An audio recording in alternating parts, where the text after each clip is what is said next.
வணக்கம். வணக்கம் ஐயா. எங்க 2 நாளா வேலை அதிகமா நேத்து?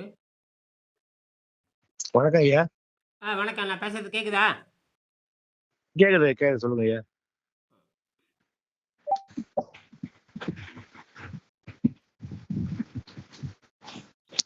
எங்க நேத்து வேலையா? நேத்து ஞாயிற்றுக்கிழமை கடுமையான வேலையா? அவங்க ஃபங்க்ஷன் ஒன்று போயிட்டோம் ஐயா, போயிட்டு நைட் தான் ஐயா வந்தோம். சரி, சரி, சரி.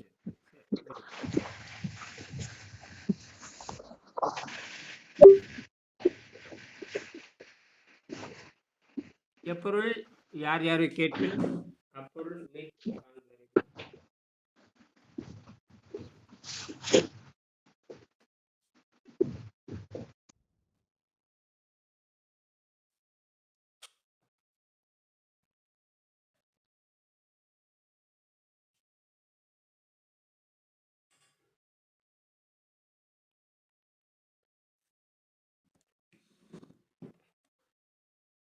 எப்பொருள் எத்தன்மையாயினும் அப்பொருள் மெய்ப்பொருள் காண்பது.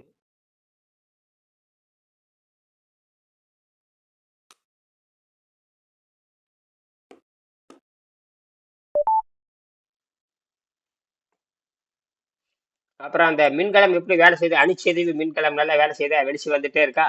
ம். பேசுறது கேக்குதுங்களா? பேசுறது கேட்கலையா?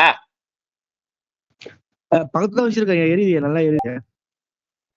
சரி, அது கவனிச்சுட்டே வாங்க. ஆமா,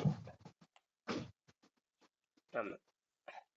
அததான் வந்து நம்ம அடுத்தது வந்து இதை வச்சுதான் வந்து அடுத்த உலகத்தினுடைய எரிபொருள் பற்றாக்குறை இப்படித்தான் தீர்ப்பதற்கான அரசு தான் இது. ஆமா. இப்போ எல்லாம் கவனிக்க ஆரம்பிச்சிருவாங்க, விஞ்ஞானிகள்லாம் கவனிக்க ஆரம்பிச்சிருவாங்க. கவனிக்க வைக்கணுங்கிறதுனால எல்லாம் செய்ய சொன்னேன். இதே மாதிரி தான் நம்ம உடம்பு இயங்குது. இப்ப நம்ம இந்த மரணத்தை பற்றி 47வது பாடம். மரணம்னா என்ன? ஏன் மரணம் வருது? மரணம்ங்கிறது இயற்கை விரும்பாதது. மரணம் என்பது இயற்கை விரும்பாதது. நாம தான் மரணத்தை வலிந்து வர வைத்துக் கொள்றோம். மரணத்தை பற்றி நாம் என்ன சொல்லலாம்? மரணத்தை 3 வகையாக பிரிக்கலாம். முதல் வகை மரணம் இது பரிபூரண முழுமையான யோகிகளுக்கு மட்டுமே, அதாவது 7ஆம் அறிவை முழுமையாக அடைந்தவன் மட்டும்தான். இப்ப நம்ம 5ஆம் அறிவிலிருந்து 6ஆம் அறிவை பகுத்தறி வைத்துக் கொண்டு 7ஆம் அறிவை எட்டி பிடிக்கின்ற முயற்சி செய்து வருகிறோம். ஆக முதல் வகை மரணம் பரிபூர்ணமடைந்த யோகிகளுக்கு மட்டுமே ஏற்படுவது. இது கோடியில் ஒருவருக்குத்தான் தற்செய்யம் நேருகிறது. இவர்களுக்கு மறுபிறவி கிடையாது, அதாவது மறுசுழற்சி இல்லை. அந்த ரீசைக்கிளிங்கிறது எல்லாத்துக்கும் இருக்குது. அப்ப இந்த அணுக்கு மறுசுழற்சி கிடையாது. இந்த மாதிரி தூய்மை அடைஞ்சுட்டா மறுசுழற்சி கிடையாது. 2ஆம் வகை, இது சாதாரண வாழ்வு வாழ்ந்து சாதாரணமா தின்னு சாதாரண பேண்டுட்டு இருக்கான் பாருங்க, அவன் தான். இவனெல்லாம் இப்படித்தான் சாக போறான். உடல் முதுமையினால் தளர்வு அடைந்து ஏற்படும். தளர்ச்சி அடைந்து நாடி நரம்பு போய் தளர்ச்சி அடைந்து இதெல்லாம் சாகரம் பாருங்க, அதே தான் இது. அடைந்து ஏற்படும். யோகம் பழகாதவர்களுடைய கொடூர, அது யோகம் பழகிருந்தா, யோகத்தை பழகியிருந்தா அவங்க தப்பிப்பான். இவன் தான் பசி தாகத்தை கட்டுப்படுத்த தெரியாது, தின்னுட்டு இருக்கிறான் இல்லையா? அதனால வந்து அதுக்கான கொடூர பனிஷ்மெண்ட் தான் இந்த மற்ற எல்லா வகையான கெடுதலும் ஏற்படக்கூடியது இல்லையா? யோகம் பழகாதவர்களின் மரணமாகும். பெரும்பாலான மனிதர்கள் இவ்வகை மரணத்தை அடைவார்கள். இவ்வகை மரணத்தில் மறுபிறவி உண்டு. மீண்டும் மீண்டும் ரீசைக்கிளிங் வந்து வந்து வந்து வந்து வந்து அவன் அப்படித்தான் போவான். அப்புறம் அதுல அடிபட்டு தான் அவன் திருந்தணும். 3ஆம் வகை, இது துர்மரணம், கேடுகட்ட மரணம். 3ஆம் வகை மரணம் இது நோய்கள்ல சாகுறது. இன்னைக்கு அத்தனை பேர் அதுதான், நோய்களை சாகுறவன் இவனெல்லாம் வந்து கேவலமான சாவு நடத்து. எவன் நோயில சாகுறானோ அவன கேவலமான சாவு நடத்தும். நோய்களாலும், அப்புறம் வந்து போர்க்களத்துல சாகுறான் பாருங்க, அவனு கேவலமான சாவு. தற்கொலையில் சாகுறான் பாருங்க, அதுவும் கேவலமான சாவு. பிறரால் கொல்லப்படுறான் பாருங்க, அதுவும் கேவலமான சாவு. இதெல்லாம் செய்யறது யாரு? இந்த மனுஷன் தான். அடுத்தவனை கொலை செய்யறதான். அடுத்தவனை வந்து திட்டமிட்டு கொலை செய்யறது, பணத்துக்காக கொலை செய்யறது, காசுக்காக கொலை செய்யறது, தன்னுடைய ஆடம்பரத்துக்காக கொலை செய்யறது, சுயநலத்துக்காக கொலை செய்யறதா 100க்கு 99 பேர் எத்தான் பண்ணிட்டு இருக்கானுங்க. இவங்களுக்கெல்லாம் கொடுமையான சாவு, என்னைக்கு என்னைக்கும் விடுதலையே கிடையாது இயற்கையில இருந்து. ஆக போர்க்களத்திலும் தற்கொலையிலும் தண்டனையிலும் ஏற்படும் மரணங்கள் இவ்வகையை சாரும். இதை அடையும் மனிதர்கள் நீண்ட காலம் என்னன்னா, அந்த அந்த அமைதி, அந்த அந்த உள்ள இருக்கிற போட்டான், அவனுக்கு அந்த விடுதலை அடைகின்ற போட்டான் அமைதி அடையாம கண்டபடி சுத்திக்கிட்டே இருக்கும். சுத்திட்டு எங்க தீய செய்தி செல்லுதோ அந்த போட்டானை போய் சேரும். இல்லை போட்டான் தவிர ஒன்றும் இல்லை, எலக்ட்ரான் நியூட்ரான் புரோட்டான்ங்கிற மாதிரி அதுக்குள்ள போட்டான்னு ஒரு ஒளி இருக்காது, ஆற்றல். அந்த ஆற்றல் மனம்ங்கிற ஒரு சக்தி உள்ள கலந்துருக்கும்.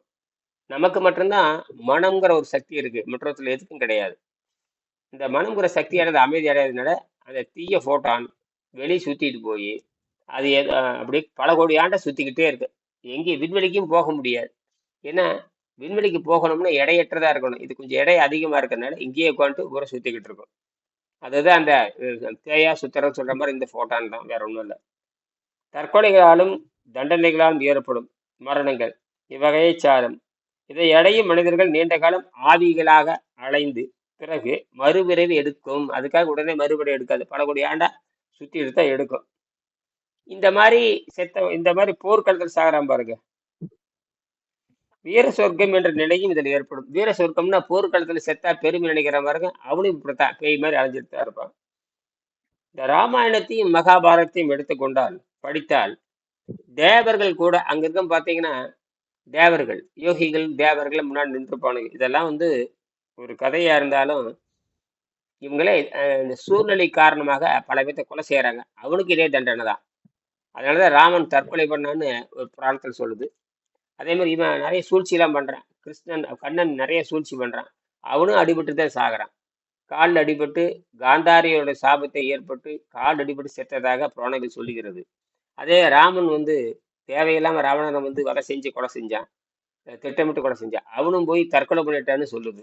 இப்ப பாருங்க, நீங்க எங்க தேவருங்கிறீங்க, பெரிய ஆளுங்கிறீங்க, கடைசியில் எப்படி சாப்பிட்றாங்க கேவலமா. கொலை செய்தால் இப்படித்தான். அப்படின்னா நாட்டுல எவ்வளவு கொலை நடக்குது பாருங்க. இத்தனை அரசியல்வாதியும் கொலை செய்யறான். எல்லா வகையிலும் ஒரு மனிதனை கொலை செய்யறவன் பூரா இப்படித்தான் இருப்பான். முதல் வகை மரணத்தை பற்றி விளக்கம். இது மட்டுமே அந்த தூய்மையான விருப்பத்தின் மரணம். அதைதான் சித்தர்கள் செய்யற சாதாரணமா செஞ்சிருக்கிறாங்க. அதைத்தான் நாம செய்யறோம். பசிதாகத்தை கட்டுப்படுத்திட்டோம்னா அவனுக்கு மரணம் இல்லை. பசிதாகத்தை கட்டுப்படுத்திட்டா ரொம்ப எளிமை. நீங்க இவ்வளவு கதை பேசுறோம் இல்லையா, உங்களை மெருகேற்றுவதற்கும் ஐயங்களிலிருந்து விடுதலை பெறுவதற்கும் இந்த கதையில சொல்றேன். அது நாம தான். நம்ம பசி தாகத்தை கட்டுப்படுத்தினா மரணம் இல்லை. வேலை முடிஞ்சிருச்சா? பசி தாகத்தை கட்டுப்படுத்திட்டோம்னா ஒண்ணுமே இல்லை. அதாவது நீங்க வீட்டுல 100 விளக்கு இருக்குது இல்லையா, 100 விளக்கு இருக்குன்னு வச்சுக்கோங்க. ஒவ்வொரு விளக்கா அணைச்சிட்டு வர்றதுன்னா ரொம்ப நேரமாகும். அதுக்கு ஒரே விளக்கு அந்த இணைப்பு துண்டிச்சுட்டு வச்சுக்க, எல்லா விளக்கும் அணைஞ்சிரும். அந்த 1000 விளக்குக்கு மின்சாரம் கொடுக்கோம்னா அந்த இடத்த மாதிரி இணைப்பை கொடுத்தா முடிஞ்சு போச்சு. அப்ப ஒரு இணைப்பை தட்டி விட்டோம்னா 1000 அழிஞ்சிருது, ஒரு இணைப்பை சேர்த்தினோம்னா 1000 திறக்குது. இதுதான் அடிப்படை. இந்த பசிதாகத்தை கட்டுப்படுத்திட்டோம்னா நீங்க சொல்லக்கூடிய எல்லா கதையும் நம்ம கைக்கு வந்துடும். என்னது, எல்லா கதையும் கைக்கு வந்துடும். இதுதான் சுவிட்ச். இது யாருக்கும் புரியாது. அதனால திருவள்ளுவர் இதை சொன்ன அழகா சொன்னார். இது செய்யற நீ இதுதான் தவம்னாரு. நீ இதை செஞ்சுட்டீங்கன்னா உனக்கு எல்லாம் கிடைக்கின்றார். இது அப்ப எல்லாம் போயிடுச்சு. அப்ப மெயின் சுவிட்சே பசித்தாகம் தான். இது ஒண்ணுமே இல்லை. நீர் பயிற்சி செஞ்சுட்டே விட்டு நீர் பயிற்சி செஞ்சுட்டு காய்கறி பயிற்சி நீர் செஞ்சுட்டே வந்தீங்கன்னா 7ஆம் நிலை முக்தி நிலை வந்துடும் தானாவே. நீங்க எப்ப வேணாலும் உயிரை பிரிச்சுக்கலாம், எப்ப வேணாலும் தக்க வச்சுக்கலாம். 100 ஆண்டு என்ன, 1000 ஆண்டு என்ன, எத்தனை ஆண்டு வேணாலும் வச்சுக்கிட்டு மீண்டும் இயற்கையோட கலந்து விடுறதுதான். இந்த இயற்கையோட ஒழுங்கா சேர்றாங்கிறதுக்கு தான் இவ்வளவு வேலை. இப்போ இதுக்குதான் 450 கோடி ஆண்டு எடுத்துருக்கு. பூமி தோன்றி 450 கோடி ஆண்டாச்சு. இந்த கடைசி மனிதன் 7ஆம் நிலை மனிதன் இவன் தான். அதனால 5ல பிறக்க வைக்குது. 5ல பிறக்க வச்சு 6ங்கிற பகுத்துறை கொடுத்து 7ங்கிற அண்டவழி சக்தி பெற்று 8ங்கிற சாக நிலைக்கு போக சொல்லுது. இது யாரும் தடுக்க முடியாது. இது தெரியாம நான் பெரிய கல்ட்டி மாதிரி பேசிட்டே இருந்தேன், அவன்லாம் அவ்வளவுதான். அது இது மாமன் மச்சம் புள்ள இதெல்லாம் இயற்கையில் இருக்கிற சாக்கடைகள், இயற்கையில் இருக்கிற சாக்கடை நாற்றம் பிடித்தது. இதுல எல்லாம் நீங்க மெல்ல மெல்ல மெல்ல மெல்ல மெல்ல அப்படியே ஒரு 4-5 வருஷத்துல புரிஞ்சுக்கிட்டு செதுக்கிட்டே வந்தப்ப தனித்து நின்று இயங்க வேண்டும். தனித்து நின்று இயங்க வேண்டும். ஆமா, அதுதான் தனித்த சிவம். அதாவது தனித்த சிவம், சிவம் தனித்தது, தனித்து இயங்கும் தன்மை உடையதுங்கிற மாதிரி அதுதான் அது. தனித்து இயங்கும் தன்மையுடைய சிவம். இதுல ஆம்பளை பொம்பளைங்கிற பேச்சுக்கே இடமில்லை. என்னது? ஆம்பளை பொம்பளைன்னு ஒரு வேறுபாடு கிடையாது. எந்த இதுவும் கிடையாது. சரி, இது மட்டுமே மனிதர்களால் ஒப்புக்கொள்ளக்கூடிய மரணம். இதற்கு இதற்கு உலகத்தில் ஒரே எடுத்துக்காட்டு ஆதிசங்கரின் வாழ்வும் முக்தியும். இதை பற்றி இக்கட்டுரையில் இறுதியில் எழுதுகிறேன். மனிதனின் நீதி நூல்களில், அதாவது மனிதனின் நீதி நூல்கள் கூறியபடி பிரம்மச்சரியம், பிரம்மச்சரியன திருமணமாகாத பருவம், கிரகஸ்தன திருமணமான பருவம், வானப்பிரஸ்தம், கடைசி எத்தனாம் பக்கம் 229, ஞான வானப்பிரஸ்தம் அப்படின்னா அகத்தூய்மை பண்றது, சந்நியாசம்னா உடலை விட்டு இயற்கையோடு கலப்பது. எந்த வகையான மரணத்துக்கான காரணங்கள் அது எதுவும் இருக்கக்கூடாது. உடல்ல மரணத்துக்கான காரணங்கள் எதுவும் இருக்கக்கூடாது. அப்படித்தான் வந்து யோகானந்த பரமஹம்ச இந்த யோகானந்த பரமஹம்சர் சொல்லுவாங்க. அவர் தான் இந்த கிரிய யோக பாபாஜின்னு சொல்லுவாங்க இல்லையா. யோகானந்த பரமஹம்சர் இந்த ஆட்டோ பயோகிராஃபி ஆஃப் யோகிங்கிற புத்தகம் எழுதினார். தமிழ்ல ஒரு யோகியின் சுயசரிதம் அப்படின்னு ஒரு புத்தகம் வந்து உலக புகழ்பெற்ற புத்தகம். எங்கிட்ட இருக்கு, எல்லா உலகம் பூரா இருக்கு, நீங்க படிக்கலாம். அதுல கிரியா யோகம்னு வருது. அதாவது பாபாஜி, தமிழ்நாட்டை சேர்ந்த பாபாஜி எல்லாம் வர்றாங்க. பாபாஜியை பத்தி தெரியாத யாரும் இருக்க முடியாது, சரியா, இந்தியாவில். அந்த வகையை சேர்ந்தவங்க அவங்களாம் வந்து அவர் வந்து எல்லாத்துக்கும் முன்னாடியே நான் உயிரை விட முடியும்னு சொல்லி காமிச்சாரு. 1952 அமெரிக்காவில் சான் பிரான்சிஸ்கோங்கிற இடத்துல ஆயிரக்கணக்கான மக்கள் கூடி இருக்கிறாங்க. அதுக்கு முன்னாடி சிரிச்சுட்டே நான் உயிரை விட போறேங்கிறது அப்படியே உயிரை விட்டு காமிச்சாரு. சாதாரண விஷயம் அல்ல. அதுதான் எந்த வகையான மரணம். அங்க வந்து எல்லா மருத்துவர்கள் இருந்தாங்க. ஆராய்ச்சி பண்ணி பார்த்து உடம்புல எந்த நோயும் இல்லையே, இது எப்படி சாத்தியம் அப்படின்னாங்க. அதுதான் அந்த யோக பயிற்சின்னு பேர். சரி, அதுக்கு முன்ன உதாரணம் எடுத்து காட்டுறேன். அதுக்கப்புறம் மத்திய அரசாங்கம் அவருக்கு வந்து சிறந்த யோகிங்கிற பட்டத்தை கொடுத்து தபால் தலை வெளியிட்டு கௌரவித்தது. எப்போ 1952 அவருக்கு. அதாவது ஒரு யோகிக்கு தபால் தலை வெளியிட்டது இதுதான் முதல் தடவை. அதான் விஷயமே. அப்ப இந்த மருத்துவம் எல்லாம் பொய். மருத்துவம், புடலங்கா, புண்ணாக்கு இதெல்லாம் வந்து ஏமாற்று வேலை. இதெல்லாம் வந்து ஏமாத்து வேலை. இந்த மருத்துவம் அதை கொடுத்து காப்பாத்துறேன், இதுக்கு ஒரு வெங்காயம் நடக்காது. இதெல்லாம் புரிஞ்சுக்கிட்டா சரி, இதெல்லாம் பொய். அதனாலதான் நோய் நல்லாக்கிறேன். ஏன் இனிய நோய் நல்லாக்கிறேன் பாருங்க. 13 வருஷமா ரொமாட்டிக். அந்த அம்மா சாம்பல் நிறத்தை 12 வருஷமா சாம்பல் நிறத்துல சிறுநீர் போயிருக்குன்னா எவ்வளவு கொடூரமான விஷம் உண்டு இருந்திருக்கு பாருங்க. என்னது? ஆமா, இப்பயே முகமே பளிச்சு ஆகி போச்சு. பஸ்ஸோட சுறுசுறுப்பா பேசுறாங்க. எல்லா வழியும் குறைஞ்சு போச்சுங்க. ஐயா 13 வருஷத்துல இருந்து வந்து 50% இப்ப குறைஞ்சாச்சு. நம்ம என்னாலே நம்ப முடியல. என்னடா இவ்வளவு கொடூரமான நோயை வந்து இவ்வளவு வேகமா குணமாகுதா? இவ்வளவு வேகமா. அந்த அம்மா சொல்லுது, நான் வந்து சாம்பல் நிறத்துல போயிட்டு இருந்த சிறுநீர் இப்பதான் சாதாரணமா கண்ணாடி மாதிரி போயிட்டு இருக்குது, என்னால நம்ப முடியல அப்படிங்கிற. அப்ப அவ்வளவு ஸ்டீராய்டு உள்ள இருந்திருக்கு. அத்தனை ஸ்டீராய்டு உள்ள இருந்திருக்கு. அத்தனை ஸ்டீராய்டு வெளியே எடுக்குதுங்க. அத்தனை ஸ்டீராய்டு தண்ணீர் மட்டும். நான் சொன்னேன் எலுமிச்சம்பழம் சாறு சாப்பிட்டாலும் ஸ்டீராய்டு உள்ள தங்கிரும். அதுக்கு மருந்தை வைத்து மருந்தை எடுக்க முடியாது. இப்போ உள்ள இன்னைக்கு ஸ்டீராய்டு சாப்பிட்டீங்கன்னா அது உள்ள அந்த ஸ்டீராய்டு வந்து பல நோய்கள் உற்பத்தி பண்ணும். அப்பத்துக்கு வந்து காய்ச்சல் நிறுத்தி இருக்கும், ஆனால் அது புற்றுநோயா மாத்தி விட்டுரும். அதுதான் விஷயமே. புற்றுநோய்ங்கிறது அந்த எச்சரிக்கை தான் சொல்றேன். புற்றுநோய் வரும்ங்கிற அவசியம் இல்லை. அதுக்கு இணையான புற்றுநோய்க்கு அந்த எச்சரிக்கை, அவ்வளவுதான். புற்றுநோய் வரும்டானா அதை கொடூர நோய்ங்கிறான். சிலத்தை கேட்ட குஷ்டரோகங்கிறான், சிலதை கேட்ட டயபெட்டிக்கிறான், சிலதை கேட்ட ஹார்ட் அட்டாக்ங்கிறான். எதுடா கொடிய நோய்னா அவனுக்கு வந்து அது கொடிய நோய்ங்கிறான். அவனுக்கு வந்தாத்தா அவனுக்கு அது பெரிய நோய்ங்கிறான். அவனுக்கு வராத வரைக்கும் இது என்ன பண்ணுதுமா? என்னது? இப்படித்தான் என்ன பண்ணணும் பயம் இல்லாம இருப்பான். ஏன் வந்தாதான் தெரியும் கஷ்டம். வந்தா ஐயோ சக்கர நோய் மாதிரி கொடுமை இல்லையம்பா. பல்லுவலி வந்துட்டு ஐயோ பல்லு வலி மாதிரி உலகத்துல கொடிய நோய் இல்லையம்பா. அவனுக்கு வரும்பொழுது அதை பத்தி பேசுவோம். சும்மா பாக்குறப்ப பாடத்துல படிக்கிறப்ப புற்றுநோய் பெருசு, அப்புறம் ரொமாட்டிக் பெருசு, அப்புறம் அல்சைமர் பெருசுன்னு பேசிக்கிட்டு இருப்பான். அவனுக்கு வருகின்ற பொழுது சின்ன முள்ளு குத்திட்டாவே அதுதான் உலகத்திலே கொடிய நோயுமா. அதுதான். ஆக மனிதன் நீதி நூல்களின்படி பிரம்மச்சரியம், கிரகஸ்தம், வானப்பிரஸ்தம், சன்னியாசம் என்ற நிலைகளை கடந்து முக்தி எனப்படும் தானாக உயிர் உடலை விட்டு உகுத்தல். இதுதான் இங்க விஷயம் வருது பாருங்க. தானாக உயிர் உடலை உகுத்து விட்டு தலையின் உச்சியில் உள்ள பிரம்மரந்திரம், தலைக்கு மேல கண்ணுக்கு தெரியாத எக்ஸ்ரே மாதிரி இருக்கிற ஓட்டை, அந்த ஓட்டை வழியாகத்தான் உயிர் பிரிகிறது. உகுத்து விட்டு தலையில் உச்சியில் உள்ள பிரம்மரந்திரம் என்ற இடத்தில் ஒரு தெறிப்பு உண்டாகி அந்த நீங்க உடலை விட்டு நீங்க செல்லணும்னு நினைச்சீங்கன்னா அப்பதான் அது உட்கார்றீங்க, அப்ப தானாக அது திறக்கும். அந்த திறந்து அப்படியே அதுதான் அந்த அந்த வாசல் திறக்கிறது, இந்த வாசல் திறக்கிறது, இதுதான் அது. எனக்கு ஒரு தெரிப்பு உண்டாகி அதன் மூலமாக அண்டம் என்ற இந்த யூனிவர்ஸ், இந்த பிரபஞ்சம் இருக்கு இல்லையா, விண்வெளி வெட்டவெளி நட்சத்திரத்துல போய் சேர்ந்துடுறது. எங்க போய் சேர்ந்துடுறது? நட்சத்திரம் விண்வெளியில போய் சேர்ந்துடுறீங்க. அப்ப இதுதான்ப்பா சயின்ஸ். இதான் மொத்த மொத்த விஞ்ஞானம். இதுதான் மொத்த விஞ்ஞானமும். இதுக்கு நீங்க 100 ஆண்டு எடுத்துக்கலாம். எத்தனை ஆண்டு? 100 ஆண்டு. ஆஹ் 100 ஆண்டு அல்லது 120 ஆண்டு எடுத்துக்கலாம். ஆஹ் அப்ப 100 ஆண்டு நீங்க ஆரோக்கியமா இருக்கணும். 100 ஆண்டு நீங்க ஜீரண நீரை நிறுத்தி பழகணும். எப்போது விருப்பப்பட்டு ஏதாவது சாப்பிட்டுக்க வேண்டியதுதான். ஏதாவது விரும்புனீங்கன்னா ஏதாவது சாப்பிட்டுட்டு மீண்டும் அதை தூய்மை பண்ணி, சைவத்தை சாப்பிட்டுட்டு தூய்மை பண்ணிட்டு போயிட்டே இருக்க வேண்டியதுதான். தூய தண்ணீரும் தூய காற்றும், தூய நீர் தான், தூய காற்று தான் அடிப்படை. தண்ணீர் கூட தேவையில்லை. தண்ணீரை உராய்வை குறைப்பதற்கும் கழிவை வெளியேற்றுவதும் தான். தண்ணீரை, அதாவது தண்ணீர் என்பது, தண்ணீர் தூய நீர் என்பது உராய்வை குறைப்பதற்கு எண்ணெய் போடுவதும், கழிவை கழிவை வெளியேற்றுவதற்கும் எண்ணெய் போடுவது மேலும். கழிவை வெளியேற்றுவது சிறிதளவு தண்ணீர் தேவை, உராய்வை குறைப்பதற்கு சிறிதளவு தண்ணீர் தேவை. உடலின் தேவை அறிந்து இது காற்றில் இயங்குகிற காரணத்தினால் உடல் அசைகின்ற பொழுது அந்த தேவை அறிந்து அந்த உராய்வை குறைப்பதற்காக அது அவ்வப்போது பயன்படுத்தப்படும் நீரை மட்டும் சிறிதளவு அருந்தி வந்தால் நீங்கள் உடல் உடல் உடல் அளவிலும் அப்புறம் மனதளவிலும் தூய்மை என்கின்ற ஆன்மா அளவிலும் நீங்கள் முன்னேறி என்றும் நீங்கள் நோயற்ற வாழ்வு வாழ முடியும். இதுதான் பரிணாம அறிவியலுடைய உச்சகட்டம். இதுதான் டார்வினுடைய 6ஆம் நிலையிலிருந்து 7ஆம் நிலைக்கு நம்ம போறோம். டார்வினுக்கு டார்வினுக்கு தான் இது புதுசே தவிர நமக்கு பல 1000 ஆண்டுகள் இது பழசு. அதான் யோகம் பல 1000 ஆண்டுகளாக இருந்து வருகிறது என்று டாக்டர் ரிச்சர்ட் சாம்ஸ் எழுதுறார். டாக்டர் ரிச்சர்ட் சாம்ஸ் அமெரிக்காவை சேர்ந்த இன்டகிரல் மெடிக்கல் டாக்டர். அவர் அமெரிக்காவில் பல்துறை தத்துவங்களை உள்வாங்கிய மருத்துவர் சங்கத்தினுடைய ஒரு பெரிய அமைப்பை சேர்ந்தவர் தான்.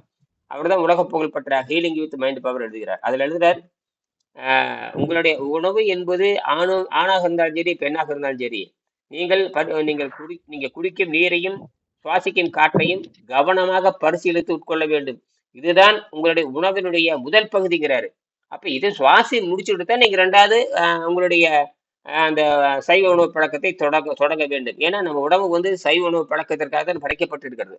நம்முடைய சிறு பற்கள், அரைக்கும் பற்கள், பல், எகிரி, ஈறு இதெல்லாம் பார்த்தீங்கன்னா நம்ம குடல், சிறுகுடல், பெருகுடல் எல்லாமே சைவ உணவை செலுத்தி வெளியேற்றுவதற்காகத்தான் படைக்கப்பட்டு இருக்கிறது.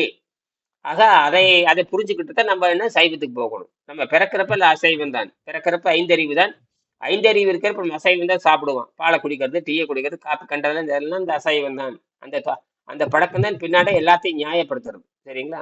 அப்ப பிறக்கிறப்ப 5 அறிவு தான், பிற்பாடு தான் 6ஆம் அறிவு வளர்கிறது. அப்படின்னா நான் பிறக்கிறப்போ சைவமா இருந்து அசைவமா இருந்து அதற்கு பிற்பாடுதான் சைவத்துக்கு மாற முடியும் என்று திருவள்ளுவர் எழுதுகிறார். சரி, வானப்பிரஸ்தம் என்ற நிலையை தற்காலத்தில் வேறு வழியில் செய்ய வேண்டும். அவர் வெங்கடேசன் என்ன பண்ணார் தெரியுங்களா? தன்னோட சொந்த ஊரை விட்டு போட்டு மன்னார்குடி என்கிற இடத்துல இருந்து விட்டு போட்டு கிட்டத்தட்ட 300 கிலோமீட்டர் தள்ளி இருக்கிற கோயம்புத்தூருக்கு வந்துட்டார். கோயம்புத்தூர் வெள்ளிங்கிளை 25 வருஷத்துக்கு முன்னாடி வெள்ளியங்கிரி மலைன்னு சொல்லுவாங்க. தொண்டாமுத்தூர் தமிழ்நாட்டிலே பெரிய பகுதி. வெள்ளியங்கிரி மலை ஏறி இருக்கீங்க. அதேதான். அந்த தொண்டாமுத்தூர் தான் பெரிய நீலகிரி வரைக்கும் போகுது அந்த காலத்துல. இப்ப நீலகிரி தனியா பிரிச்சுட்டாங்க. அப்ப பிரிக்காத பொழுது தொண்டாமுத்தூர் இங்கிருந்து அங்க மலை வரைக்கும் போகும். பெரிய டிஸ்ட்ரிக்ட், இந்தியா தமிழ்நாட்டுல பெரிய மாவட்டம் அதுதான். இப்ப ரெண்டா பிரிச்சுட்டாங்க. அதெல்லாம் இருக்கட்டும்.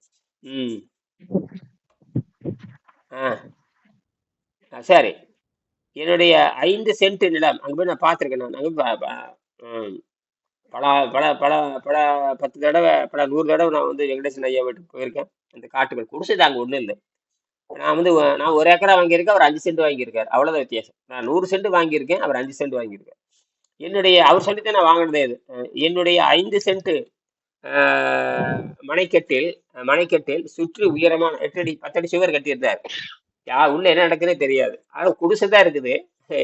அதுல இருந்தது ஏகப்பட்ட ஆராய்ச்சி, ஈர்ப்பு விசை, மின்சாரத்தை கண்டுபிடிக்கிறது. அப்புறம் அது போக எத்தனை 32க்கு மேல கண்டுபிடிச்சேன்.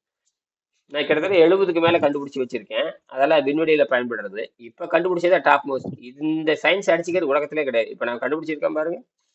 இதுதான் பாருங்க, எல்லா விஞ்ஞானியும் புளிய கரை, உலகத்துக்கு அத்தனை விஞ்ஞானம் இது புளிய கரைக்கும். இது பாத்தீங்கன்னா எப்படி எலக்ட்ரான், நியூட்ரான், புரோட்டான் இருக்கிற மாதிரி அந்த அடிப்படை துகள் உள்ள எலக்ட்ரான் நியூட்ரான் புரோட்டான் நம்ம பள்ளிக்கூடத்துல பாடத்துல படிப்போம். அதான் அது வாங்கிட்டு ஒரு மார்க் வாங்குவோம். ஆனா இதுக்குள்ள இன்னொரு 3 வகையான துகள் இருக்குது. டபிள்யூ போசான், டபிள்யூ போசான் ஒரு துகள் இருக்குது. ஜெட் போசான் ஒரு துகள் இருக்குது. ஹெச் போசான் ஒரு துகள் இருக்குது. இதுதான் வந்து நாம் அந்த நியூட்ரோ புரோட்டா காந்தத்தை தூண்டி விடுகின்ற பொழுது இது சூரியன் மாதிரி வேலை செய்ய ஆரம்பிக்குது. எதிர்காலத்துல நாம வந்து தண்ணிக்குள்ளேயும் குடியிருக்க முடியும். நாம் தண்ணியிலிருந்து குளிர்ச்சி, இதே மாதிரி வெப்பமானது நேரடியா சூரியன். அப்ப தண்ணீரை புரிஞ்சுக்கிட்டா சூரியன்ல குடியிருக்க முடியும். தண்ணியில புரிஞ்சுக்கிட்டா இப்ப தண்ணியில நம்ம குடியிருக்க முடியும். தண்ணியிலிருந்து நேரடியா தண்ணிக்குள்ளிருந்து நேரடியாக மின்சாரம் எடுக்கலாம். தண்ணியிலிருந்து நேரடியாக ஹைட்ரஜன் ஆக்சைடு எடுக்கலாம், கண்டுபிடிச்சாச்சு. ஒரு தண்ணியிலிருந்து மின்சாரத்தை ஹைட்ரஜன் பிரிக்கணும்னா குறைஞ்சபட்சம் 12 வோல்ட் வேணும். எவ்வளவு வேணுங்க? குறைஞ்சபட்சம் 12 வோல்ட் வேணும். நம்ம இருக்கிறத 2 வோல்ட் வச்சு 2.5 வோல்ட் வச்சு ஹைட்ரஜன் வருதுன்னா இதுக்கே 100 நோபல் பரிசு கொடுக்கலாம். இது எப்படின்னு சாத்தியங்கிற மக்கள் புரிஞ்சுக்கிறதுக்கு பெரிய எலக்ட்ரானை நம்பிட்டு இருக்காங்க. உலகமே எலக்ட்ரானை நம்பிட்டு இருக்குது. நான் நேரம் எங்க போயிட்டேன்? நியூட்ரானுக்கும் புரோட்டானுக்கும் போயாச்சு. நியூட்ரானுக்கும் புரோட்டானுக்கும் அங்க வந்து ஹீட் லாஸே கிடையாது. ஐஆர் இது எலக்ட்ரானிக் படிக்கிறவங்களுக்கு பேசிக் பிசிக்ஸ் படிக்கிறப்ப எதனால வந்து நட்டமாகுதுன்னா வெப்பத்தினாலும் உராய்வினாலும் நட்டமாகுதுங்கிறாங்க. அதே மாதிரி நம்ம உடம்பும் உராய்வினாலும் வெப்பத்தினாலும் நட்டமாகுது. நம்ம உராய்வை குறைச்சிட்டோம்னா மரணம் இல்லை. அங்க இருக்கிற உராய்வை குறைக்கணும்னா அது சாகவே சாகாது. அதைதான் நான் பேசிக் கண்டுபிடிச்சிருக்கேன். அதனாலதான் இதை வந்து இவ்வளவு, அதனால உங்களுக்கு எல்லாத்தையும் செய்ய சொன்னது. நீங்க பார்த்துட்டே இருங்க எப்படி இயங்குது. தண்ணிகளை போட்டாலும் இயங்குது. அப்ப தண்ணீரையே நம்ம வென்றிருக்கோம்னு அர்த்தம். தண்ணீரை புரிந்து கொண்டு அதன் வழி போய் அந்த தடையும் இல்லாம தண்ணியிலே மின்சாரம் உற்பத்தி ஆகுது. வள்ளலாறு கூட தண்ணிக்கு மேலதான் அவரு ஜோதி காட்டினார்னு சொல்றாங்க. அவர் தண்ணீரை பயன்படுத்தி விளக்கரித்தார்னு சொல்லப்படுது. நானே அந்த இடத்த பார்த்துருக்கேன். நான் அந்த கருங்குழிக்கிற இடத்த போய் பார்த்தேன். அந்த அவர் விளக்கரித்த இடத்த போய் பார்த்துட்டு வந்தேன். சரி, அப்ப தண்ணீருக்கு மேலதான் அவர் விளக்கரிச்சிருக்காரு. நான் என்ன பண்றேன்னா தண்ணிக்குள்ள விளக்கரிக்கிறேன். அதான் விஷயம். என்னது? தண்ணிக்குள்ள விளக்கு எடுத்துறீங்க ஐயா? ஆமா, அவர் வந்து தண்ணிக்கு மேல விளக்கரிச்சாரு. அதை விட பல மடங்கு உள்ளே போய் தண்ணிக்குள்ள விளக்கரிக்கிறது மட்டும் இல்ல, நீங்க வச்சு தண்ணிக்குள்ள மூழ்கி வச்சு பாருங்க, அப்படியே உள்ள இருந்து நுரை வந்துகிட்டே இருக்கும். அது என்ன தெரியுங்களா? Hydrogen oxygen. ஹைட்ரஜன் நுரையும் ஆக்சிஜன் ரெண்டையும் எடுத்து நீங்க என்ன பண்ற, ஆக்சிஜனை வந்து அதுக்கு மனிதனுக்கு பயன்படுத்தலாம், ஹைட்ரஜனை வந்து ராக்கெட் எரிபொருளுக்கு பயன்படுத்தலாம். ராக்கெட் எரிபொருளுக்கு பயன்படுத்தலாம். எந்த வகையான நட்டமே இல்லாம வெளிச்சத்துக்கு வெளிச்சம், ஹைட்ரஜனுக்கு ஹைட்ரஜன், ஆக்சிஜனுக்கு ஆக்சிஜன். தண்ணீருடைய தன்மை, தண்ணீரே தடையே கிடையாது. ஆனா தண்ணிக்குள்ள மின்சாரம் பாயாது. நேரடியாக மின்சாரத்தை கொடுத்தோம்னா அது இறந்துடும். ஏசி மின்சாரத்தை வந்து தண்ணிக்குள்ள கொடுத்தா மொத்தமே ஷார்ட் சர்க்யூட் ஆகி டோட்டல் ஃபெயிலியர் ஆகும். டிசி மின்சாரத்தை நேரடியாக தண்ணியில் கொடுத்தோம்னா அது பேட்டரி ஃபெயிலியர் ஆயிரும். இது எந்த ஃபெயிலியரும் கிடையாது. என்னது? எந்த ஃபெயிலியரும் இல்ல. அதனாலதான் எலக்ட்ரானிக் கடைக்காரன் புரியல. அவன் எலக்ட்ரானிக் படிக்கிறவ, நாம வந்து நியூட்ரானிக் படிக்கிறோம். நம்ம நியூட்ரான் தான் டாப் மோஸ்ட். நியூட்ரானும் புரோட்டானும் டாப் மோஸ்ட். நமக்கு உடம்பு நியூட்ரான்ல தான் இயங்கிட்டு இருக்குது. ஏன்னா நமக்கு நைட்ரஜன் தான் சப்போர்ட் பண்ணுது. காத்துல இருக்கிற நைட்ரஜன் 70. இதை கண்டுபிடிச்சு சொன்னவர் யாருன்னு கேட்டீங்கன்னா ஜெர்மன் டாக்டர் அர்னால்ட் டெக்ரட். அர்னால்ட் டெக்ரட் மட்டும் வெங்கடேசனுக்கு இல்லைன்னா நான் இதை கண்டுபிடிச்சிருக்க மாட்டேன். இப்ப இருக்கிற அந்த நியூட்ரோ புரோட்டானிக்கு இது இருக்கிற நானும் பீட்டா பிளான்ட் பீட்டா டீக்க பிளான்ட் நான் கண்டுபிடிச்சிருக்க முடியும். இதுக்கெல்லாம் காரணம் அர்னால்டு தான். அதுக்கப்புறம் வெங்கடேசன் தான். வெங்கடேசன் இல்லைன்னா நான் இந்த மாதிரி இவ்வளவு விஞ்ஞானத்தை கண்டுபிடிச்சிருக்க மாட்டேன். இது உலக பிரச்சனைக்கு. நாம வந்து விண்வெளியில குடியேறுவதற்காக திட்டமிட்டது. அப்புறம் இப்ப சூரியனுக்குள்ள எப்படி குடியிருக்கிறது அதுக்காக டிசைன் பண்ணிட்டு இருக்காங்க. அப்ப அவன் சொன்னா நீங்க தண்ணியவே நீங்க முறையா நீங்க பிரிச்சுட்டீங்க. தண்ணியவே நீங்க எனக்கும் ஏஐக்கும் கடுமையான விவாதம் நடந்துட்டு இருக்குதுங்க ஐயா. எனக்கு ஏஐக்கும் 2 பேரும் வாதம் பண்ணே இருக்கீங்கய்யா. ஆமா, ஆனா கேட்கற கேளுக்கு அவன் பதில் சொல்றான். கடைசியா அவன் அறிவாளின்னு ஒத்துக்கிறான். யாரு? ஏஐ வந்து என்னை அறிவாளிங்குது. புட்சாலி ஒத்துக்கினாரு. அது ஒத்துக்குது. நமக்கு இது தெரியாதுங்குது. ஆனா அதுக்கு டாட்டா கிடையாது. இப்பதான் பேசி முடிச்சேன். பாரு, எதுக்கு தெரியுமா? சூரியன்ல குடியிருக்கிறது 2வது சமாச்சாரம். சூரியன்ல குடியிருக்கிற மாதிரி டிசைன் பண்ணாதான் குறைஞ்சபட்சம் விண்வெளியில வாழ முடியும்னா. சூரியன்ல குடியிருக்கிறதுக்கு முடிவு பண்ணாதான். அப்ப சூரியன்ல என்னென்ன பிரச்சனை? ஒரு 15 லட்சம் டிகிரி வெப்பம் இருக்கு, 15 மில்லியன் டிகிரி வெப்பம் இருக்குது. அது டபிள்யூ போசான்ங்கிற ஒரு துகள் இருக்கு. அது பேசிக். அந்த 3 துகள் தான். எப்படி நம்ம எலக்ட்ரான் நியூட்ரான் புரோட்டான் 10ஆம் கிளாஸ்ல படிச்சோமே, அதுதான் அங்க. அது வந்து டபிள்யூ ஜெட்ஹெச்னு 3 போசான் இருக்கு. அதுதான் டிசைன் பண்ணுது. அதை நான் புரிஞ்சுக்கிட்டேன் அப்படின்னு நான். அதனாலதான் நீங்க வெற்றி அடைகிறீங்கிற. அதுதான் தண்ணிக்குள்ள இருக்குது. அப்படிங்கிற பொழுது அப்ப நீங்க சூரியன்லயே குடியிருக்கிற மாதிரி டிசைன் பண்ணிட்டீங்கன்னா நீங்க தண்ணிக்குள்ள குடியிருக்கிறது ரொம்ப சாத்தியம், பாலைவனத்துல குடியிருக்கிறது ரொம்ப ரொம்ப ஒண்ணுமே இல்ல, விண்வெளியில குடியிருக்கிறது அதெல்லாம் ஒரு சாதாரண விஷயம். நீங்க நீங்க சூரியனை புரிஞ்சுட்டீங்கன்னா அதுல போய் வீடு கட்டி வாழ்ற மாதிரி நீங்க டிசைன் பண்ண தெரிஞ்சுட்டீங்கன்னா நீங்க விண்வெளிங்கிறது ஒண்ணுமே இல்ல, விண்வெளிங்கிறது ஒண்ணுமே இல்லைங்கிறான். என்ன விண்வெளி பூரா ஆற்றல் நிறைந்ததுங்கிறான். அதனால நீங்க உங்க கற்பனை சரிதான் அப்படிங்கிறான். உங்க கற்பனை சரி. சரிதான். சரி. ஏன்னா நீங்க பெரிய சிக்கலுக்கு தீர்வு கண்டிருக்கிறீங்க. அப்ப சின்ன சிக்கல் ஒண்ணுமே இல்லைங்க. பெரிய மலையை தாண்டவனுக்கு சின்ன பள்ளம் எந்த மாத்திரம் அப்படிங்கிறது. பெரிய இமயமலையே தாண்டுற நீ இந்த சின்ன 6 அடி பள்ளம் எந்த விஷயம் வரும்? விண்வெளிங்கிறது ஒரு 6 அடி பள்ளம் மாதிரி தான். சரி.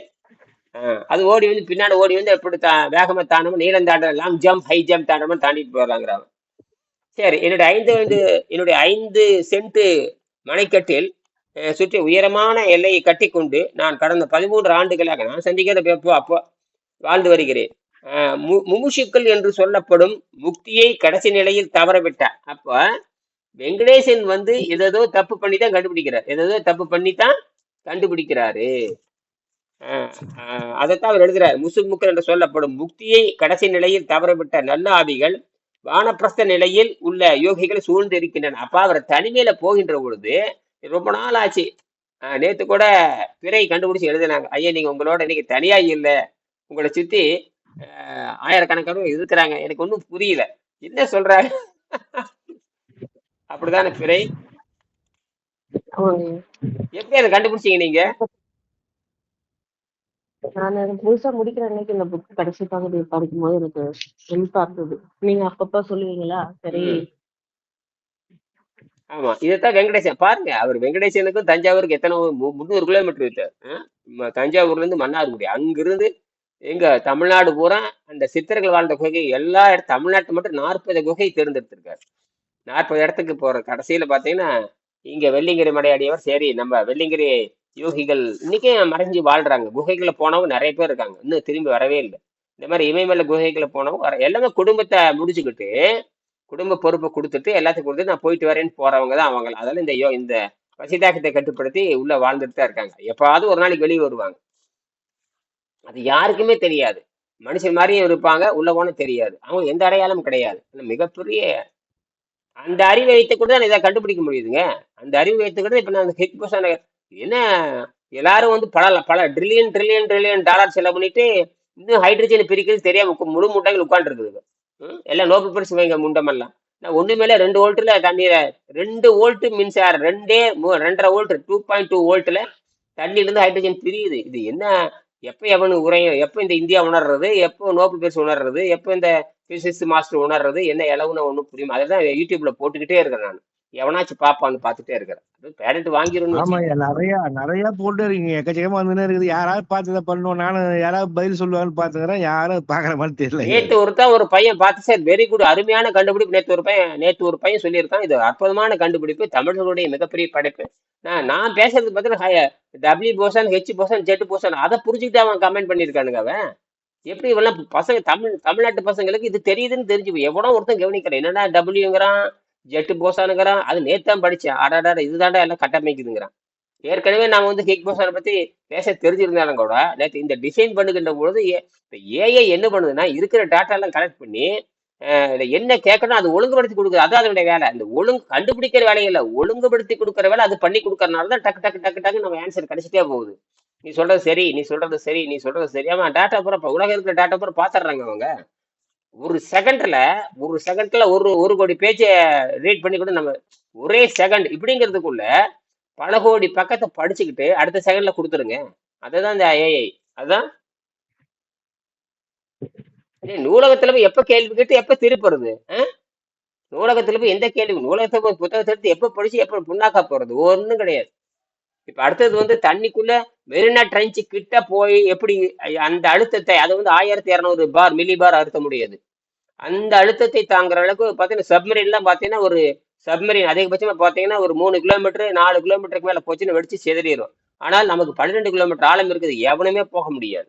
ஆனா அங்க இருக்கிற சாதாரண குஞ்சு மீன், ஜெல்லி மீன், கண்ணாடி மீன் 12 கிலோமீட்டர் ஆழத்துல வாழுதுன்னா அது எப்படி தகவமைத்துக் கொள்கிறது? அந்த தகவமைத்தை கண்டுபிடிச்சிட்டோம்னா அதை புரிஞ்சிக்காம வெறும் இவங்க சப்மரீன் வந்து தண்ணிக்குள்ள விடுறாங்க. அது 2 கிலோமீட்டர் போனா டமாரம் வெடிச்சிடும். ஆனால் ஒரு சாதாரண 1 கிராம் எடையுள்ள ஒரு ஜெல்லி மீன், 1 கிராம் எடையுள்ள ஒரு சாதாரண மீன் 12 கிலோமீட்டர் ஆழத்துல குடியிருக்குது. அது எப்படி? அப்ப இந்த உயிரழுத்தம், அப்ப அதை நம்ம புரிஞ்சுக்கணும். அப்படின்னா தண்ணீரை தன் வாழ்வீடா மாத்துதுன்னா அதுக்கு தகுந்த மாதிரி டிசைன் பண்ணணும். அதை விட்டு போட்டு குறுக்கு வழியில போய் மோதிட்டு சாக வேண்டியது. ஒரு 4 வருஷத்துக்கு முன்னாடி 3 பணக்காரனுங்க, பெரிய பணக்காரனுங்க, அமேசான் சேர்ந்தவன எவனோ ஒருத்தர், உலக புகழ்பெற்ற பணக்காரன் 3 பேரு கடல் அளத்து பார்க்க போறேன்னு போய் செத்து போனானுங்க. கொடுமை அது. பாத்தீங்க எல்லாமே. என்னப்பா அதுக்கு உயர் தொழில்நுட்பமான சப்மரீன் கண்டுபிடிச்சாங்க அந்த 3 பேத்துக்காகவே. ஒரு மணி நேரம் 2 மணி நேரம் மட்டும் கீழே போயிட்டு வர்ற மாதிரி திட்டம். அதுக்குள்ள உயிர் போயிட்டு தமிழுக்கு ஒண்ணுமே பண்ண முடியல. இப்படித்தான் இது இந்த எலக்ட்ரானை அடிப்படை கொண்டு சிந்திக்கிற இந்த முட்டாள்கள் பண்றாங்க. இப்ப நம்ம நியூட்ரானை பத்தி வேகிறப்ப நமக்கு எல்லாமே, அப்ப சித்தர்கள் நினைத்தால் எல்லாம் செய்யணும். அப்ப சித்தர்கள் எண்ணம் வலுவாக இருக்க வேண்டும்ங்கிற விஷயமே சரி சொல்லி முடிக்க போறேன். என்னுடைய 5 சென்ட் கட்டடத்தில் தான் இதெல்லாம் நான் பாக்குறேன். அந்த யோகியை நீருணவு காற்றுணவு, அதாவது இந்த மும்முஷுக்கள் சொல்லக்கூடிய அந்த ஆவிகள், முக்தியை கடைசி நிலையில் தவறவிட்ட நல்ல ஆவிகள் வானப்பிரஸ்த நிலையில் தனிமையில் இருக்கிற யோகியை சூழ்ந்து கொண்டு அவை அந்த யோகியை நீர் உணவு காற்றுணவு காற்றும் தேவையற்ற நிலை என்ற படிப்படியாக முன்னுக்கு கொண்டு வருகின்றன. யோகியுடைய மரணம் அந்த யோகியின் கையில இருக்கிறது. அவன் முக்தி அடையும் போது கூடவே பாருங்க, யார் யார் உதவி செஞ்சாங்களோ அந்த துகள் மேல ஒட்டிட்டு இருக்கும். அந்த துகள், அதாவது அந்த ஆவிங்கிறது துகள் தான், வேணும் ஒண்ணும் இல்லை. அந்த துகள் நம்ம மேல பல கோடி துகள் உட்காந்துருக்கேன். நான் போறப்ப அதுவும் கூட வந்துடும். அதான் ஒரு இன்ஜின் போச்சுன்னா, இன்ஜின் முன்னாண்ட போச்சுன்னா பின்னாண்ட அந்த 15 பெட்டி வர்ற மாதிரி, இன்ஜின் நகர்ந்துச்சுன்னா இந்த 5 பெட்டியும் வந்துடும். அதான் அடிப்படை, வேற ஒன்று சைன் மாதிரி. அப்ப அவன் முக்தி அடையும் போது கூடவே பல நூற்றுக்கணக்கான அவனுடன் கூட இருந்த முமுஷு என்று சொல்லக்கூடிய ஆவிகளும் முக்தி அடைந்து விடுகின்றன. இதைத்தான் அந்த ஆவிகள் எதிர்பார்க்கின்றன. அப்ப நான் சுத்தமடையும் பொழுது எனக்கு உதவி செய்கின்ற அந்த துகள்கள், நான் சுத்தமடைகிற துகள், அது துகள் தான். ஆவின்னு வச்சுட்டு நம்ம பயந்துட்டாங்க, அது ஒரு துகள் தான். அது ஒரு பாசிட்டிவ் துகள், பாசிட்டிவ் போட்டான் நெகட்டிவ் போட்டான் மாதிரி நமக்கு அந்த துகள் மேல விட்டுட்டு இருக்கு. அப்ப நம்ம இந்த துகளை வந்து நாம சரி பண்ணிட்டும் பொழுது நாம விடுதலை அடைகிறப்ப அதுவும் சேர்ந்து விடுதலை அடையுது அப்படிங்கிறாங்க. இதுதான் விஷயமே. ஏதோ ஒரு காரணத்தால் நான் வந்து ஒரு முயற்சி கைவிட்டேன்னு வச்சுக்கங்க, நான் விட்டுட்டு மீண்டும் நான் பிரியாணிக்கு திரும்பிட்டேன்னு வச்சுக்கங்க, அது என்னுடைய சொந்த முயற்சி. அப்ப எனக்கு ஒரு சாவு வருது இல்லையா? ஆனா அந்த சாவு வந்து தற்காலிகமானது. மீண்டும் நான் அடுத்த சுழற்சி வருகின்ற பொழுது அந்த உணவு பழத்தை விட்டுட்டு மீண்டும் தூய்மையை அடைந்து மீண்டும் நான் தூய்மை அடைய முடியுங்கிறது தான். அப்ப எத்தனை முறை தப்பு பண்ணாலும் மீண்டும் தப்பிக்கிறதுக்கு வாய்ப்பு இருக்குது அப்படிங்கிறத இந்த காட்டுது. ஆக ஏதோ ஒரு காரணத்தால் அவனுடைய முயற்சி தடைபட்டால் அவன் சாதாரண மரணம் அடைந்து அவனுக்கு முமுசுவாக மாறி சாதாரண மரணம் அடைந்து என்ன பண்ணிடுற, அவன் மீண்டும் என்ன பண்றேன், யார் சுத்தம் பண்றான்னு அவன்கிட்ட போய் ஒட்டிக்கிறான். இப்ப நான் ஒரு அரைகுறையுமே சுத்தம் பண்ணி இறந்துறேன்னு வச்சுங்களேன். அப்ப முழுமையா சுத்தம் பண்ணி இருப்பான் பாருங்க, அவன் என்னுடைய துகள் அங்க நான் வந்து அங்க போய் ஒட்டிக்குவேன், அவன் உடம்புல ஏறிக்கும், அவன் உடம்புல போய். புரியுதுங்களா? கொஞ்சம் கஷ்டமா இருக்கா? புரியுது. திரைநிதலுக்கு ஏதாவது கொஞ்சம் புரியுதா? இதெல்லாம் ஒண்ணு இல்லைங்க, போட்டான் தான், ஒளித்துகள் தான். மைனஸ் துகள் பிளஸ் துகள், அவ்வளவுதான். வேணாம்ல, மைனஸ் பிளஸ் தான், வேற ஒன்றும் இல்லை. இது போட்டான், எலக்ட்ரான் நியூட்ரான் புரோட்டான். மாதிரி போட்டானுங்கிறது ஒரு எனர்ஜி, போட்டானுங்கிறது ஒரு எனர்ஜி, போட்டானுங்கிறது தனி. அதுதான் எலக்ட்ரானுக்கு மேல எனர்ஜி கிடையாது. நியூட்ரான் புரோட்டான் இதெல்லாம் விட்டுருங்க.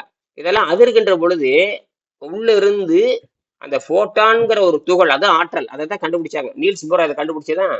நீல்ஸ் போர் உலக புகழ்பெற்ற நீல்ஸ் போர் ஐரோப்பாவை சேர்ந்தவர். அவர் தான் வந்து இந்த மாதிரி எலக்ட்ரான் அது ஜம்ப் ஆகிறப்போ அதுக்குள்ள மறைந்திருக்கிற ஆற்றல், உண்மையான ஆற்றல் போட்டான் சொல்லி நிரூபிச்சு நோபல் பரிசு வாங்கினார். அதை தான் நானும் சொல்றேன். அந்த போட்டான் தான் நாம. இதுல மைனஸ் போட்டான் இருக்குது, பிளஸ் போட்டான் இருக்குது. இல்ல நேர்மறை எதிர்மறை இல்லாத எதுவுமே கிடையாது. நேர்மறை எதிர்மறை, நடுவுல சுழியம் ஒண்ணு இருக்கும், பிளஸ் இருக்கும், மைனஸ் இருக்கும், நடுவுல பூச்சியம் இருக்கும். அதுதான் இந்த நியூட்ரல் தான் பூச்சியம். அது பிளஸாவும் இருக்கும், மைனஸ். இப்ப நான் சொல்றது வந்து குவாண்டம் கம்ப்யூட்டர் மெத்தேடு. இப்ப நம்ம உடம்பு வந்து குவாண்டம் கம்ப்யூட்டர் மாதிரி வேலை செய்யும். பைனரியில இருந்து தாண்டிடுறான். பைனரிங்கிறது நீங்க பிசிஐல படிச்சிருப்பீங்க, பிஎஸ்சி கம்ப்யூட்டர் சயின்ஸ் படிச்சிருப்பீங்க. அது பூச்சியம் ஒண்ணு அடிப்படை கொண்டு. நான் என்னன்னா பூச்சியம் மொதல் தான், ஒன்றும் மொதல் தான். அப்ப அந்த நிலைக்கு நம்ம போயிடுறோம். அந்த பசி தாகத்தை கட்டுப்படுத்தி இயற்கையில் வாழ்ந்தா உங்களை எவனுமே புரிந்து கொள்ள முடியாது. எந்த டிவைஸும் உங்களை ஆராய்ச்சி பண்ண முடியாது. எந்த டிவைஸையும் உங்களை ஆராய்ச்சி பண்ண முடியாது. எந்த எம்ஆர்எஸ்க்கு தண்டமா மாறிடும். எம்ஆர்எஸ்க்கு என்ன பண்ணுங்க, நோயெல்லாம் கண்டுபிடிச்சு கொடுக்காது. உள்ள இருக்கிற கட்டி இருக்குதான்னு பார்க்கும், அவ்வளவுதான். அது என்ன ஒரு நோயை தீக்கிறதுக்கு வழி சொல்லணும். எம்ஆர்எஸ்க்குங்கிறது ஒண்ணும் இல்லை, இந்த கட்டி இருக்குது அவ்வளவுதான். அங்க கட்டி இருக்கு, சிறுசா இருக்கு, சில பாயிண்ட் இருக்கு, இவ்வளவு மில்லிமீட்டர் திக்னஸ் இருக்குன்னு சொல்லுமே தவிர, அது எப்படி பச்சை சிகப்பு மஞ்சளா காட்டு, ஜிபிஆர் கிரீன் ப்ளூ ரெட் தான் காட்டுமே தவிர நம்ம அறுத்து பாக்குற மாதிரி காட்டாது. அதை படிச்சுக்கிறதுக்கு அந்த டெக்னாலஜி படிச்சவங்க தான் அவன் சொல்ல முடியும். நாமெல்லாம் பார்த்து ஒண்ணுமே புரியாது, மேக மாதிரி தெரியும். அப்படித்தானே தெரியும், அப்படித்தானே அரவாளி, அதான் தெளிவா காட்டுது. ஆமாங்க ஐயா, ஆமாங்க அப்படிலாம் ஆமாங்க காட்டாது. ஐயா. மேக மாதிரி அப்படியே அழலையே காட்டு. அவங்க அந்த படிச்சவங்களுக்கு தெரியுற மாதிரி அவங்களுக்கு தான் புரியும், நமக்கெல்லாம் ஒண்ணும் புரியாது. அப்படி லைட்டா லைட்டா ஒன்னும் தெரியும். புரியாது. எம்பிபிஎஸ் டாக்டருக்கும் புரியாது, எம்டிக்கும் புரியாது, ஒரு அளவுக்கும் புரியாது. அந்த டெக்னிக் படிச்சவனுக்கு தான் தெரியும். ஏன்னா அது மேக்னெட்டிக் இமேஜ். அந்த மேக்னெட்டிக் இமேஜ் அவன் படிச்சு, அவன் பிசிக்ஸ் படிச்சிருக்கணும். பிசிக்ஸ் படிச்சு அதை எலக்ட்ரான் நியூட்ரான் புரோட்டான் படிச்சு அவனுக்கு தான் அந்த எம்ஆர்எஸ்கேன் ரிப்போர்ட் புரியுமே தவிர இந்த மருந்து கொடுக்குற அந்த எம்டி முட்டைகளுக்கு ஒன்றும் தெரியாது. சரிங்களா? அவன் சொல்லி அவன் சொல்லி இப்படித்தான் இருக்குதுன்னு சொன்னான்னு வச்சுக்க, அதை வச்சு இவன் காப்பி அடிச்சு இப்படி இருக்குன்னு இவன் எழுதுவான், இந்த எம்டி டாக்டர் எழுதுவான். மற்றபடிக்கு எம்ஆர்எஸ்கேன்னா அவன் தான் ரிப்போர்ட்டே கொடுப்பான். அதை வச்சு ஒப்புதல் கொடுக்கறதான் இவனுடைய வேலை. அப்ப டெக்னீஷியன் இல்லாம ஒண்ணும் நடக்காது. டெக்னீஷியன் இல்லாம ஒண்ணும் நடக்காது. சரி. அவன் முக்தி அடையும் போது கூடவே பல நூற்றுக்கணக்கான அவனுடன் இருந்த முமுசுக ஆவிகள் முக்தி அடைகின்றன. ஏதோ ஒரு காரணத்தால் அவனுடைய முயற்சி தடைபட்டால் அவன் சாதாரண மரணம் அடைந்து அவனும் ஒரு இந்த மாதிரி முமுசு ஒரு துகளாக மாறி யோக முயற்சியில் ஈடுபடும் ஒருவன் அந்த செயலை தவறிவிட்டால் என்றால் அவனை தேவர்கள் ஒரு நாளும் கைவிடுவதில்லை என்று கிருஷ்ணன் தனது கீதையில் சொல்லுகின்றார். இந்த மாதிரி யோக பயிற்சியில கைவிட்டவன் ஒன்றும் கவலைப்பட வேண்டாம். அடுத்த முறை நீ வந்து அந்த அந்த எண்ணத்தோடு போய் இன்னொரு ஆளுக்கு போய் ஒட்டிக்கிற அப்படிங்கிற. அதனால என்ன சொல்றேன், மேற்படி கட்டுரை பல செய்திகளை பல நிலைகளில் ஆராய்ந்து என்னால் எழுதப்பட்டது. இப்போது என் வயது 76 எழுதுறப்போ. ஆதிசங்கரர் 33 வயதில் முக்தி அடைந்தார். தன்னை விட வயதில் மூத்தவர்களை தன் சீடர்களாக கொண்டிருந்தார். காபாலி மதத்தை இந்தியாவிலிருந்து ஒழித்து கட்டியதில் அவர்தான் பெரிய பங்கு. அது சிவன் பெயரால தன்னுடைய குழந்தைய கொலை செய்யறதெல்லாம் இருந்திருக்கு, இந்தியாவில் இருந்திருக்குது. முதல் குழந்தை கொலை செய்யறது அது எல்லா நாட்டிலும் இருந்திருக்குது. குழந்தையை கொலை செய்யறது இதெல்லாம் வந்து கடவுள் பேரால குழந்தையை கொலை செய்யறது இந்த இந்தியாவில் ஒரு கலாச்சாரம் இருந்ததுன்னா அது ஒழிச்சு கட்ட வேண்டியதுதான். சரிங்களா? கொடுமை இது. ஏன்னா மனிதன் தான் கடவுள் அப்படின்னு சொன்னவர் ஆதிசங்கர்னு சொல்றாங்க. நாம் இன்னைக்கும் அதை தான் சொல்றோம், ஏழையும் சிரிப்பில் இறைவனை காண்போம் அப்படிங்கிற. இதெல்லாம் அதனுடைய தழுவல் தான். அத்தகைய சித்தாந்தத்தை மனிதனே தெய்வம், அதாவது மனிதனே தெய்வம் வலியுறுத்தி இந்தியாவின் 4 எல்லைகளிலும் மடங்களை கட்டினார். மீண்டும் நம்ம அடுத்த சந்திப்பு பேசலாம். நன்றி, வணக்கம். ஐயா ஐயா ஒரு நிமிஷம் ஐயா. ஓ ஐயா 4 நாள் பட்டி நேற்று தான் ஐயா காய்கறி சாப்பிட்டு முடிச்சேன் ஐயா. திரும்ப பட்டி போடவா எப்படிங்க ஐயா? வேற ஏதாவது பண்ணணுமா ஐயா? அதே 4 நாள் பயிற்சி உங்களுக்கு நல்லா வந்துட்டு இருக்குது. அதவே செய்யுங்க. சரிங்க. உடனடியே பரிசோதிக்குங்க, எழுதிட்டு வாங்க. இந்த 4 நாள் செஞ்சது பிறகு எழுதிட்டு வாங்க. சிறுநீர் போக்கு, மலைப்போக்கு எல்லாத்தையும் பதிவு பண்ணுங்க. அப்பப்போ ஒரு நிமிஷம் சொல்லிட்டு போங்க. சரிங்களா? நன்றி. சரிங்க. புத்தக தலைகளா படிங்க. இது நம்ம ஒரு பிசிக்ஸ் மாஸ்டர் ஒருத்தர் பிடிங்க. எப்படியாவது லேபுக்கு வரும்பொழுது எவராச்சும் ஒரு பிசிக்ஸ் மாஸ்டர் பிடிங்க. சரிங்களா? எவனோ ஒரு பிசிக்ஸ் கெமிஸ்ட்ரி எலக்ட்ரானிக்ஸ் படிச்சவன் வருவான். டக்குனு கையில எப்போது ஒரு 2-3 செஞ்சு வச்சுக்கங்க. லைட்டை டக்கு உங்க டிஸ்பென்ஸ்ல ஒண்ணு வச்சுக்கங்க, வீட்லயும் ஒண்ணு வச்சுக்கங்க. டக்குன்னு எடுத்து காட்டுங்க. இப்படி ஒரு இது நியூட்ரான்ல வேலை செய்யுது, இப்படி கண்டுபிடிச்சாச்சு, இதை டெவலப் பண்ணலாம்னு சொல்லுங்க. புரியுதுங்களா? நன்றி. சரிங்க.